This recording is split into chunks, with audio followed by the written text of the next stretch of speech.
All right, thank you. Good afternoon, everyone. Thank you for coming. My name's Jonathan Chittenden, and today we're going to cover some of the Amazon Web Services, some of their security mechanisms, and just also look at some of their common pitfalls in either their configuration or even in their implementation. And then we'll also look at how you can leverage some of these security mechanisms for defense in depth within your application. Then the final piece of the puzzle, I guess, would be we'll talk about Scout, AWS Scout, which is a tool that you can use to leverage some of these security mechanisms and just really look at easily assess your EC2 environment. So first a quick introduction. I know I don't have a bio, and that's my fault, so I apologize for that. But I'm originally from San Antonio. I went to school in UTSA, and I actually ran into one of my classmates here. I used to be a professional gamer, and so this is me at a tournament, right? A professional gamer, what is that, right? So I spent a lot of time playing games, and then I soon realized, hey, I need to get a job. So at UTSA, I focused in forensics, incident response, and also reverse engineering. Around this time, I actually landed an internship with the Air Force at Lackland Air Force Base, and I did malware analysis. And then I also did some defensive programming. So that was a great opportunity. I met a lot of really great people and really got me started in security. Then I pursued my undergraduate at Polytechnic, and then I graduated from there, got into application security. So now I live in New York, and I work for ISEC Partners. So that's kind of like the past 10 years of my life. So with that out of the way, let's really just kind of get a high overview of what we'll be talking about today. So one of my first projects working for ISEC was to assess an application stack for a client that involved a lot of Amazon Web Services. And here we have three. These are by no means all of the Amazon Web Services. There's like 20 or 30. But some of them don't even provide any attack surface, so they're really not entirely interesting. So really, I just focused on EC2, S3, and part of S3 incorporates IAM.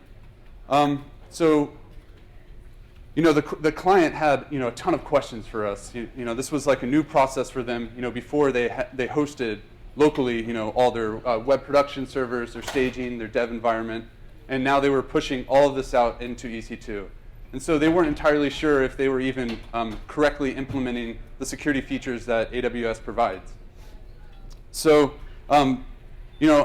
this was pretty new to me as well. I spent a lot of time poring over documentation, and I ended up writing a couple of scripts to just help automate this process, some of the tasks that I had. And that was really the first breath, if you will, of Scout itself.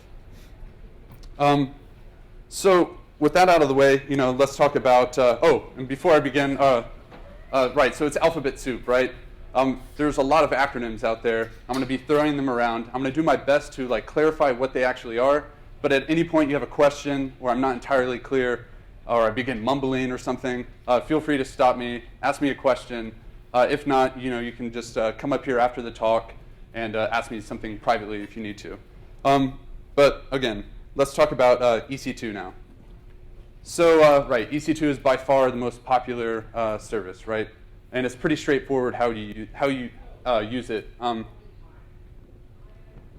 its most basic at its most basic level, what it does is it allows you to rent a virtual machine on Amazon resources or their physical hardware.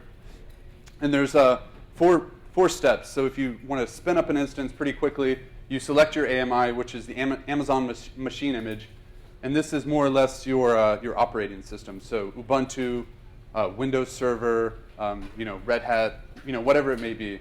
Then you specify some instance details like, okay, what zone do I want it to be in? Asia Pacific, East Coast, West Coast, Europe. And then you also specify which kernel. And obviously, when you specify which kernel you want to use, it needs to be a kernel that ideally has all the latest and greatest security patches. That said, I'm pretty sure Amazon does a pretty good job of taking care of that. And then you select your key pair or you generate a new key pair. And this allows you to remotely connect to your instance and configure it if you need to or administer it. And then the last step, and this is really the bread and butter, is, in my opinion, is the security groups. And security groups are essentially firewall rules that dictate what traffic can be sent to your instance. So starting at the top, we have the AMI. And there's actually been a lot of security research here. And so I'm not really going to get into some of the nitty-gritty specifics, but I'll say this. When you're going to share your AMI with the community, do your due diligence in actually removing, you're cleaning out your bash history, for example. You may have stored passwords in there, removing certificates, or even keys that may be in your your SSH authorized key list. So some of the research that I've seen says that 30% of the community AMIs actually have passwords or other certificates in there, and that's an alarming number. I mean, that's a pretty large minority, right? Alternatively, if you're going to use a community AMI, again, you need to check for SSH authorized keys, because if I share an AMI and I put my SSH authorized key, maybe I just have something that beacons out to my server, and then lo and behold, I know that you just spun up my AMI, and now I can remotely connect to it. So these are all real security problems. A good rule of thumb is just to use Amazon's AMIs, and then you'll be fine. You don't really need to use the community AMIs for your web production server. So the next part of this is the EC2 key pair. And this, in my opinion, should be pretty obvious. But if you're going to use a single key for all your development team, why? Honestly, ask yourself that. Instead, you should have a unique key, a key tied to each user for your instances. And so if you have employee turnover, or a key gets compromised on their laptop, maybe it gets stolen or something, you can simply just automatically write up a script that will delete their key and then give them a new one. And so now, finally, we've come to the security groups. And again, I mentioned that essentially they dictate what rules and what traffic can be delivered to your instance. And so I have an example here. Does anybody want to take a shot at this? This is from the Amazon CLI interface, the command line interface. It's a little cryptic if you are looking at it for the first time, but maybe someone here has had some experience with it. Does anybody want to take a crack at it? Oh. All right. No, go ahead. No. All right, someone. Allows web traffic from anywhere. Exactly. Ingress. So, right, it's very basic. I break it up into 4 parts. The first part is simply just the security group name. So it's web servers here. Over here, the SG is just the security group identifier. The second part is the protocol. So it can be TCP, UDP, or ICMP. One of the interesting things about the security groups is that this is happening before traffic is even being routed, right? This is happening at Amazon's networking layer. These are permissions that they're routing. Amazon is actually routing the traffic. So even if you had an application or rather a host-based firewall, this traffic, if this is all you had, it's kind of redundant to have a host-based firewall. And then the third part is the to and from port. So this is the to port, and this is the from port. It could just as easily be 80 to 81, and that would open up 2 ports, right? That's pretty straightforward. And then the second part is the source. So here it's a CIDR notated IP, 0.0.0.0/0, and as the gentleman in the back mentioned, it's the entire internet. So as you would guess, this is a pretty standard security group. But where can things go wrong here? Well, it turns out they can go wrong. And this is a security bulletin that Amazon released following some black hat research by a group called SensePost. And what they showed, basically they tore apart Memcache. Memcache is used as a distributed memory caching system. It's very popular in cloud environments, and it's also pretty common in EC2 environments. So what they showed is you can anonymously and remotely hit the Memcache server and read and write to it, which is pretty alarming because if you think about your standard network segmentation, your Memcache server should not be on your perimeter at all. It should be tucked away within your network. It shouldn't be exposed to the internet.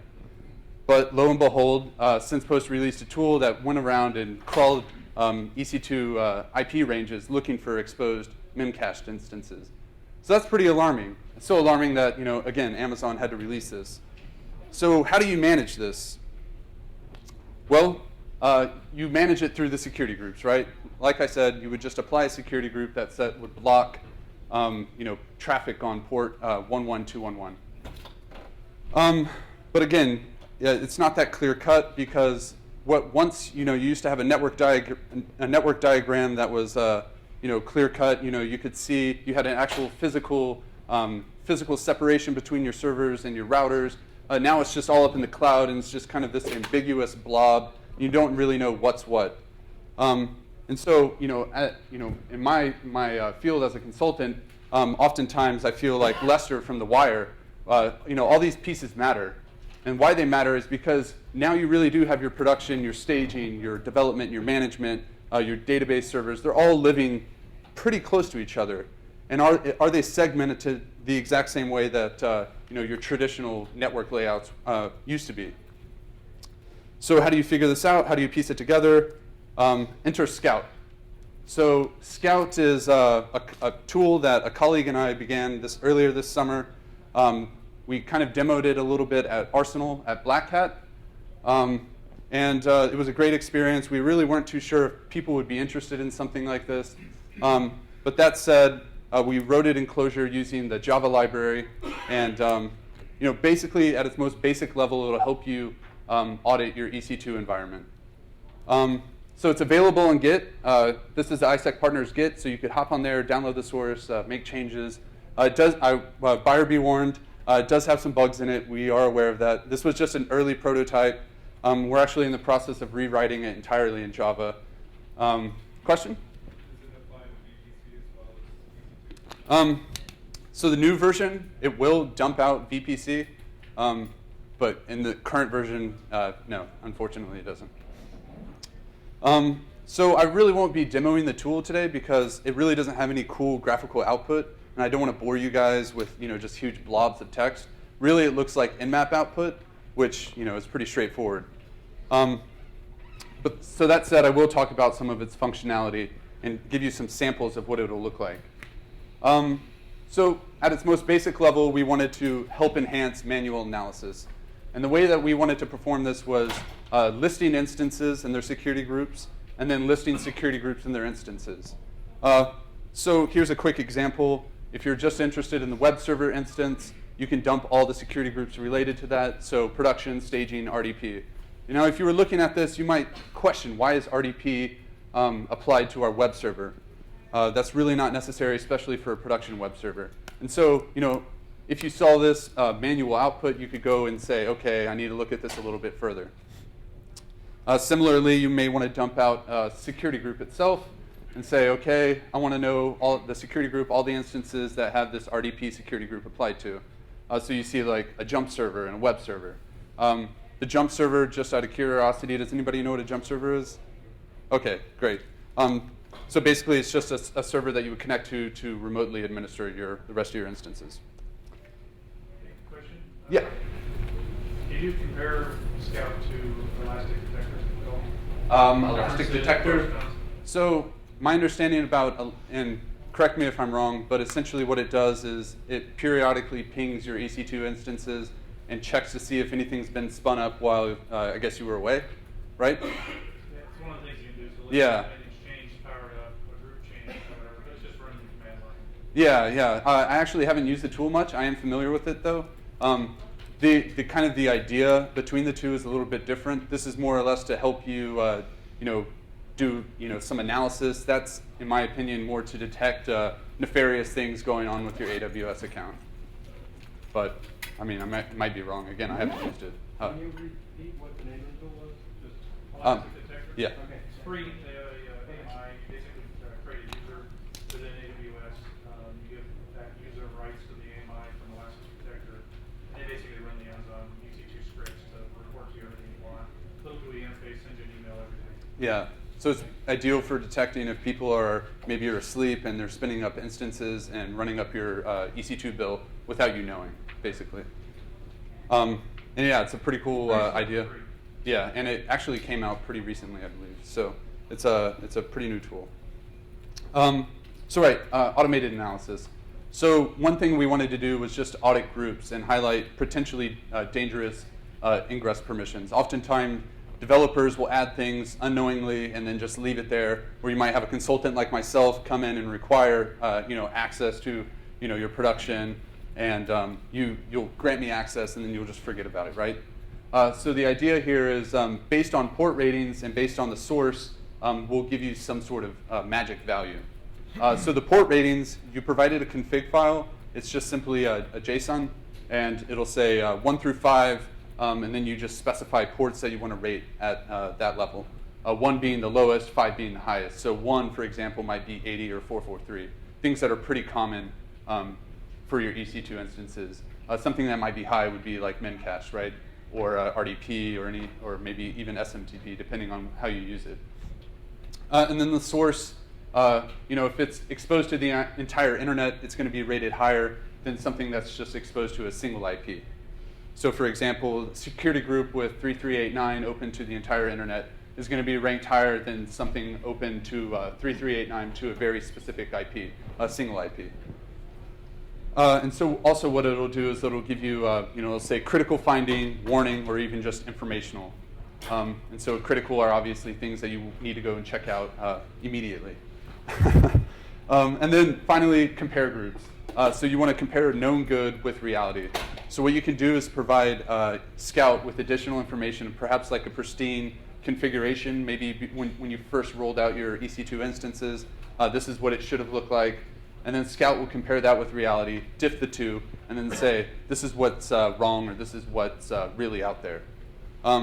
Actually, one of the new things that we want to add is the ability to take snapshots of your environment, sort of like how maybe EC2 detector does. But you would take maybe Q1, Q2, Q3, and then just see, diff them, and just see how your EC2 environment has grown, how it's changed over time. All right, so now we'll change gears. Do we have a question? It's the Scout. In order for it to run, you have to provide it your access key and the secret. Right. Access. Yeah, that's correct. And so the way we do that in Scout is you just provided a config file. And in there, ideally what you should do is just create a special user that just has access to read rather than actually make changes.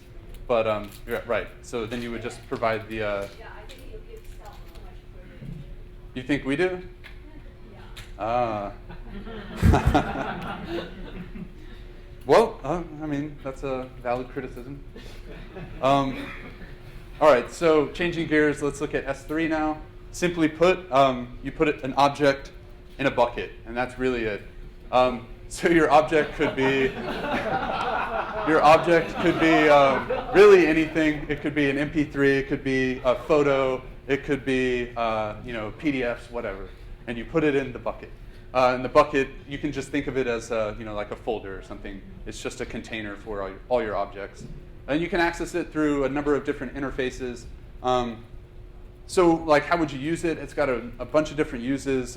If you have a mobile application and you do photo uploading, right? You may want to use the REST API.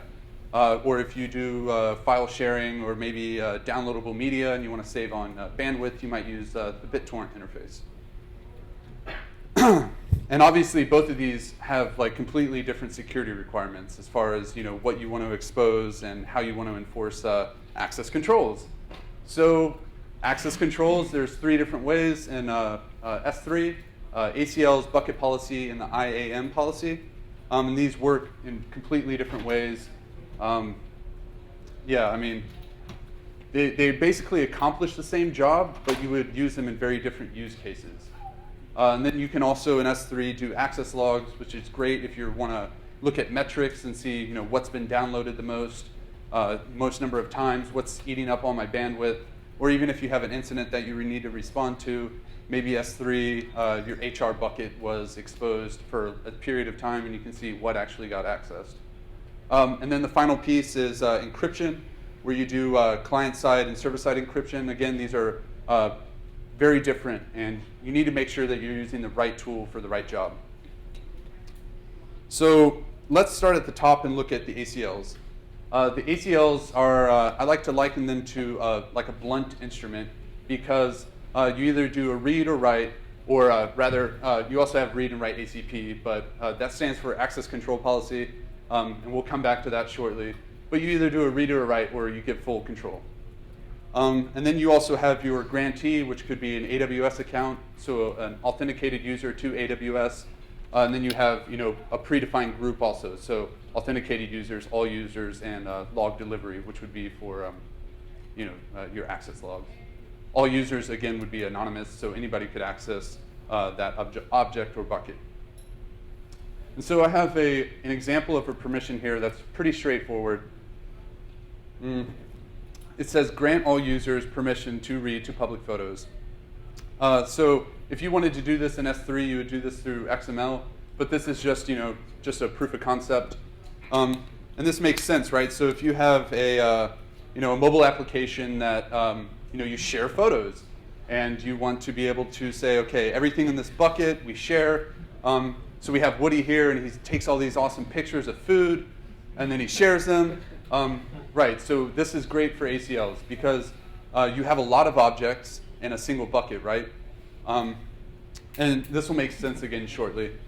So changing gears and looking at the bucket policy, this is a very precise instrument, and the reason why is because you can get very fine-grained permissions. So, for instance, here we have this is the action, and then this is if conditional right here. So what you can do with that is you can get very specific and say anybody can get this object through the torrent interface on this bucket if the time is between today at 3 and today at 4. And some other cool things that you can do is you can say, okay, I want to have a condition that says, make sure that any object that's uploaded to this bucket is encrypted server-side, or make sure that anytime there's a read or a write to this bucket, it goes over secure transport, so HTTPS, or even something as simple as allow read or write access only from this specific IP address. And so the way that this works is it doesn't use XML. It instead uses the JSON access policy language, which is kind of confusing if you first look at it. It's so confusing that Amazon ended up releasing this policy generator that you basically point and click, and it'll just generate the policy for you. So, right, if you're a record company, this permission might actually make sense because, say, Justin Bieber releases a new song, and you want to make sure that only people can access it between 3 and 4. And so, maybe it's a preview release or a preview track or something similar. And it gives you that fine-grained control. And then the final piece of the access controls is the IAM policy. And this is your fine-grained permission model. Again, you do this through the JSON policy language. But the weird thing is you create an IAM principal, so a user or a group, and then you attach IAM policies to it. Now, at this point, your eyes might be glazing over, and you're like, what did he just say to me? Now, so just bear with me. I'll actually break down what IAM is. So it's Identity Access Management, and it allows you to create users and groups that have access to your EC2 resources or your S3 resources or any of your other AWS resources. So for instance, you might want to create a user that has privileged access to your EC2 environment. That means he can spin up new instances, take down instances, modify details if you want. And then you might have a lesser privileged user that maybe can only simply read the details for certain instances. And you can also do this for S3, right? So you could say, I have a privileged account that can modify S3 buckets, delete them, so on and so forth. It also allows for identity federation. And this is great because it will sync up with your Active Directory, and so you don't actually have to create users yourself. Instead, it'll just use the users and groups that you already have in your Active Directory. So for instance, maybe you have a bunch of different departments and you're going to move all your organizational infrastructure into Amazon's web services. So EC2, you're going to use their buckets, you're just going to use everything. And you want to have your HR, you have an HR group, you have your sales group, you have your marketing group, and you have just different buckets and resources for all these different departments. Well, the beauty of it is you can just simply use your already pre-existing Active Directory and just simply create policies and attach them to these groups. And then that way you can ensure that the various departments only have access to the resources that you've permitted them to. So how should you use these? So tying it all together, ACLs, again, they scale very well. Like you can use them for hundreds and thousands of objects within a bucket. Your bucket policy actually has a limit. It has a limit of 20 kilobytes. And so you can't really, you can't use it on a mass scale like you can the ACLs. Also, the ACLs obviously have limited functionality. You can only do simple reads and writes, whereas your bucket policy can specify exact details that you want to enforce.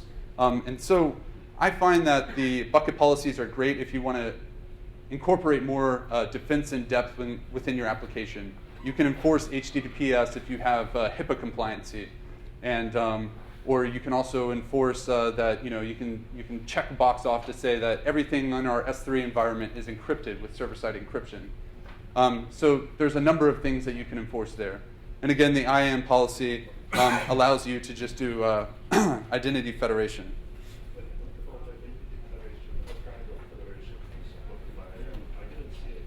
You didn't see any? Okay, so, right. So essentially what you can do is, sorry, there's a gnat flying at my face. Right, so you can have your Active Directory server, and you can have like specific users and groups, and you won't have to create them within IAM. Instead, you just use whatever Active Directory has, and you can attach policies to those users and groups. I don't know for certain. Maybe that's something that we can sit down and look at, after this. But yeah, off the top of my head, I'm not entirely sure if they support LDAP. Whether or not LDAP.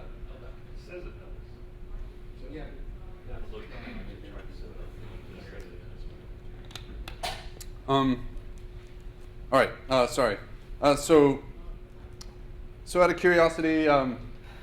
Well, actually, let's look at how S3 actually evaluates all these different ACLs that you can create.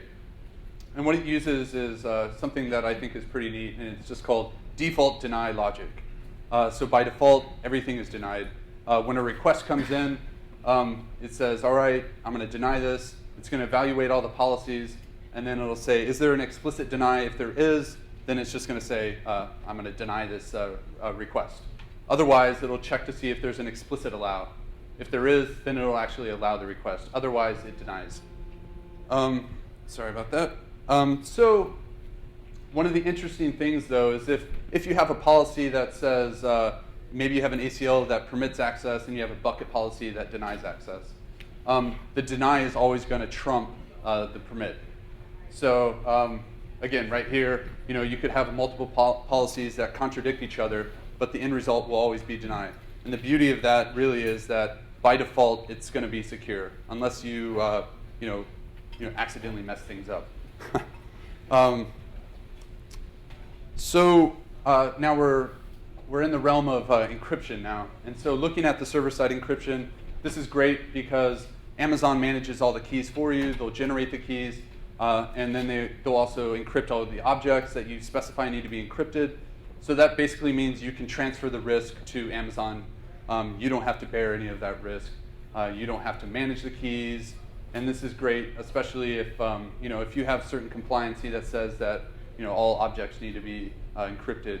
You can do it quite simply through the server-side encryption. Yeah. Is this encryption FIPS 140-2 compliant? I'm fairly certain it is. I know Amazon. I'm pretty sure that that's something they've worked into their FIPS compliancy. I don't know about FIPS entirely too much, but I imagine 256-bit is probably, yeah. I mean, it would take, I can't imagine that being cracked anytime soon. Right, so the next part of this is the client-side encryption. So for the client-side encryption, essentially, right, you take ownership of the keys. But the cool thing that AWS does is they have this SDK that can help you make this process much easier. And they use something that's called envelope encryption. Out of curiosity, how many people are actually familiar with the concept of envelope encryption? Okay, so this was actually something that was pretty new to me as well. We have like maybe 3 hands, and I was surprised. So essentially what you have is you have your blob of data. The SDK will generate a one-time key, and you encrypt that blob of data, and then you encrypt the one-time key with your master key. So the only way you can obtain the one-time key right is obviously you have to have the master key. And the beauty of this is if the master key is ever compromised, you don't have to go through and re-encrypt all the blobs of data. All you have to do is just re-encrypt the one-time key. And so you don't have to spend resources or time or effort to encrypting all that. You just simply encrypt the one-time key. All right.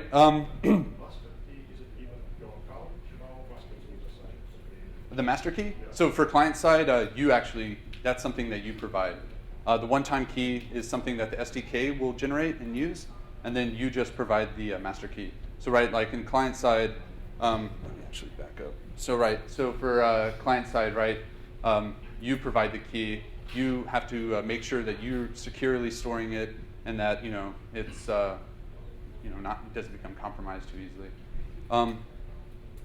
And looking at these two, there's actually some different use cases I mentioned, and let me actually circle back. So for the client-side encryption, this is you have to be very careful about where you use this, because if you're developing a mobile application that uploads photos or maybe some blob of data that you want to encrypt and then send up to S3, that's a cause for concern. You should pause, because that means the key must reside on the mobile application somewhere, right? And we all know the mobile application or the mobile environment isn't the most secure environment. It's actually, you should consider it as a hostile environment. And so if you're storing that key on there, obviously that's a cause for concern. Instead, you should look at something like the server-side encryption. But again, you may also run into situations where you can't do server-side encryption for whatever reason, because maybe you have some obligation to not share private keys with third parties. Right, so looking at Scout and how it uses S3, I'll be blunt, it's very crude. And the reason why is because looking at ACLs, I had mentioned the access control policy. Unfortunately, that actually costs money to pull down. It costs about, and it's not much, but it's 1 cent per 10,000 requests. And so when we were writing Scout, really we paused and we said, okay, well we can't really just pass that on to the users or the operators of Scout, mostly because maybe people don't realize how many objects they have up there, and if all of a sudden they incur $100 in their bill and it's because of us, we would feel pretty, I guess, shitty. And then we looked at the IAM policies, and to be honest, they're really not too interesting, because chances are you're already aware of them already. These are all things that you probably added yourself. One thing that we could do there is maybe have you provide additional information, and then we can diff and try to highlight certain issues. But again, these are policies that you already set in place, and so it's really not too interesting. We are considering coming back to that, though. So what we do is we look at bucket policies. And currently all we do is we just dump out every bucket or object that has anonymous access due to a bucket policy. And like I said, it's very crude. But there are some other things that we want to grow into, like if you have certain objects and buckets that that should be encrypted, you can say Scout, go through these and make sure they're all encrypted. So at this point, here I have some resources, so if you guys want to check these out. I referenced the AMI research. This gentleman right here, he works for Dell, and he actually released this. It's actually a pretty cool read. And yeah, so at this point, if you guys have any questions, or you want to reach out and tell me anything about this presentation, or have some suggestions for Scout, feel free to contact me. And at this point, if you guys have any additional questions, yes? I got one for you. I kind of got you. EC2, the Amazon Master Console, if you know anything about the Amazon Master Console, is before you do anything, where you set up S3 and EC2, you have the option of enabling two-factor authentication, which lets you use Google Authenticator on your phone. Now, there's a gotcha here, because on the root account, when it asks you to do that, it asks you to take a picture of the barcode with your phone, and then you do that and accept it and hit OK. only that person who took a picture at that moment in time can get into your master console. So if you want some sort of failover on that, you've got to line everybody up. They all have to take a picture of the phone, and then you've got to take into account what happens if everybody rotates their phones. This is your master root account, so this is your God account. It's easy for users because the root account can go change or disable the users, and you can rotate those to your heart's desire. But the root account, recovering that is impossible, so you have to really think about it. Take a picture of the screen, print it, keep it in your key repository, line up 10 people with their phones. But if you do what we did in rolling out MDM and replace everybody's phone, you have to realize you just lost all your master keys. So how? That's actually a very interesting. Yeah, you might want to add it to Brezzo because that can be painful. Well, how we deal with that, it's actually pretty simple. You just buy a hardware MFA device for $15. Yeah, well, or do that. Lock it away and create IAM accounts for everybody. Nobody ever has to use that account. That's the idea. Like if that you should never use that account. Vice President. And they do have an API for your instances you want to use. Just add to what you have said for the multi-factor authentication. So AWS has the multi-factor authentication for logging into the console. So you basically do that at home. And then recently, I think in the past few months, they announced an AMF protected API. For example, you talk about the policy with EC2, so you can set up the policy so that certain critical operations is fine granularity control. Right. For example, to shut down a virtual machine, you have to have multi-factor authentication in order to shut down a virtual machine. Otherwise, other people get your key, just shut down your machine, completely shut down your business. So you can actually specify the policy of the API, specific API. That's actually really good insight. Yeah, you can add it to your scoring engine, and you can easily check if MFAs and if it's enforced policies. In policies, you might have a condition which will tell you that you are allowed to be authenticated unless you use MFA. Okay. Yeah, that's thank you. That's actually really great. Do we have any other questions? I just have a general question about do they host all of their own servers on site, or is it something that they subcontract out? I don't know about that. I don't work for Amazon. I don't even know if they actually release those kind of details. I'm sure it's pretty guarded. Yes. So, what have you found from running this? Most of the things you see, are they user implementation issues, or are they just when you generate a brand new one, it's generated in an insecure state? Oftentimes what you see is actually just like misconfiguration or misunderstandings in their implementations. So yeah, I mean, that's really what Scout is really good at identifying. Well, when you power up an EC2 instance, when you're configuring it initially, it gives you two options to configure it. If you select the wrong option, you just gave the world access to your instance. Yeah. So you have to pay real close attention when you're powering this stuff up. Yeah. And then if you're using one of these community AMIs, like he pointed out, who knows what's on that AMI, right? And there's a whole bunch of those available to you. Elastic Detector is one of them. Yeah. One slide. Yeah. And I failed to mention this, but so ISAC is actually having a party at 6 Lounge Rooftop. So I'm sure it's like open bar. If you guys are interested, we have invites here. You guys are more than welcome to come. And if you guys have additional questions or suggestions, I would love to hear it and talk to you. Yes, sir. So we just slides email you? Or? Yeah, preferably. Actually, I am going to get the slides and we will put it up on the AppSec site. Okay. Am I supposed to trust this? Yes. You're the first one. You don't read your laptop after a con? Come on now. Yeah, hold on. Oh, you can send I got my own. send per email if you Yeah, want. that's true. I could easily do that. Send me an email, but we How about, I'll give you this. How about that? You trust me. All right, security consultant? Whom do you trust? But again, thanks for coming out, guys. I hope you enjoy the rest of the conference, and I hope you enjoy Austin. All right.